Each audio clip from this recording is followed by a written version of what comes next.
دو قسموں کے concept exist کرتے ہیں۔ پہلا کانسیپٹ جو ان اسلامک ہے، اور وہ concept it is based on this belief. وہ کانسیپٹ یہ ہے کہ ہم اپنی زندگی اور اپنے مال، یعنی جان اور مال اور جو کچھ ہمارے پاس زندگی میں دنیا میں ہے، ہم اس کے مالک ہیں۔ We are the owners of our life, we are the owners of our person, we are the owners of our wealth, we are the owners of our belongings. Whatever we possess in our life we own it.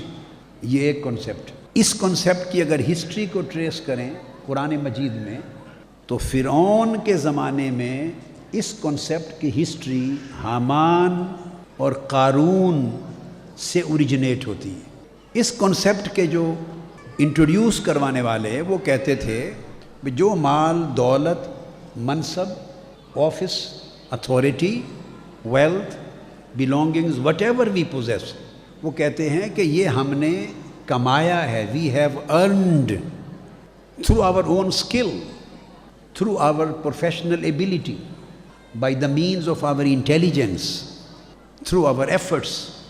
ہم نے اپنی کوشش کر کے، اپنی عقل سے، اپنی ذرائع سے، اپنے اسکل سے، اپنی ہوشیاری سے یہ سب کچھ کمایا ہے، یہ ہمارا ہے، سو ہم اس کے مالک ہیں۔ ہماری مرضی، جس کو چاہیں دیں، جہاں چاہیں خرچ کریں، جہاں چاہیں خرچ نہ کریں۔ ہماری اتھارٹی پر کوئی چیکس اور بیلنسز قائم نہیں کر سکتا۔ اگر اس تصور کو مان لیں تو کوئی شے حرام نہیں ہے، کوئی حلال اور حرام کا فرق نہیں ہے، ہم پر کوئی پابندی نہیں کہ ہم زکوٰۃ دیں۔ وہ اللہ کو مانتے نہیں تھے، وہ کہتے تھے کہ اللہ کون ہے جو ہمارے مال میں ہمیں کمانڈمنٹ دے، آرڈر دے کہ اتنے % غریبوں کو دو، فلاں کو دو، فلاں کو دو، فلاں کو یہ رائٹ دو۔ ہمیں کوئی کمانڈ کیوں کرے؟ ہم مالک ہیں۔ اب دوسرا کانسیپٹ کیا ہے؟ دوسرا کانسیپٹ یہ ہے کہ ہم کسی شے کے مالک نہیں ہیں، نہ جان کے مالک، نہ مال کے مالک، نہ عزت و آبرو کے مالک، نہ اتھارٹی کے مالک۔ جو کچھ بھی ہماری پوزیشنز اور بلونگنگز ہیں، ہم کسی شے کے بھی مالک نہیں ہیں۔ ہر شے کا مالک اللہ ہے۔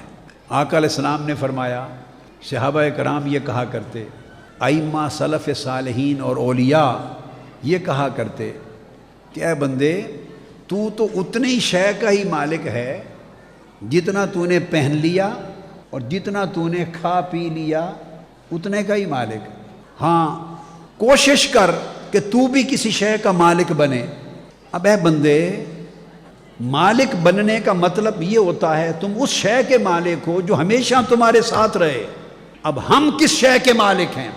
اس وقت حساب و کتاب ہوگا، ثواب و عذاب کا وقت آئے گا، اور گناہ اور سزا بڑی بڑی عجیب شکلوں میں قبر میں آئے گی، جب اس کے پاس کوئی سہارا نہیں ہوتا اور عذاب ہونے لگتا ہے۔ اس وقت اس کے نیک اعمال، اچانک نمازیں آ کے کھڑی ہو جاتی ہیں اور کہتی ہیں عذاب دینے والے فرشتوں کو اس طرف سے کہ نہ آنا، یہ دن کو بھی اور رات کے اندھیرے میں بھی نماز پڑھتا تھا، ہمارے ساتھ اس کا تعلق تھا، ہم اس کو بچائیں گے۔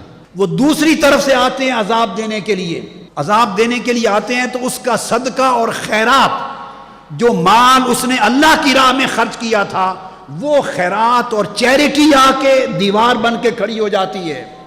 وہ صدقہ خیرات میں دیا گیا پیسہ دیوار بن کے کھڑا ہو جاتا ہے اور کہتا ہے کہ میں تمہیں عذاب نہیں دینے دوں گا۔ پھر وہ عذاب دینے کے لیے اور سمت سے آتے ہیں تو قرآن کھڑا ہو جاتا ہے کہ رات کو اٹھ کے میری تلاوت کیا کرتا تھا، آیتیں آ جاتی ہیں، نیک اعمال آ جاتے ہیں، صلہ رحمی آ جاتی ہے، خیرات اور احسان کے اچھے اعمال، اچھے اخلاق، نیکیاں آ جاتی ہیں۔ وہ نیکیاں جن کو ہم حقیر سمجھتے تھے، وہی مشکل وقت آیا تو قبر میں بچانے کے لیے آ گئیں۔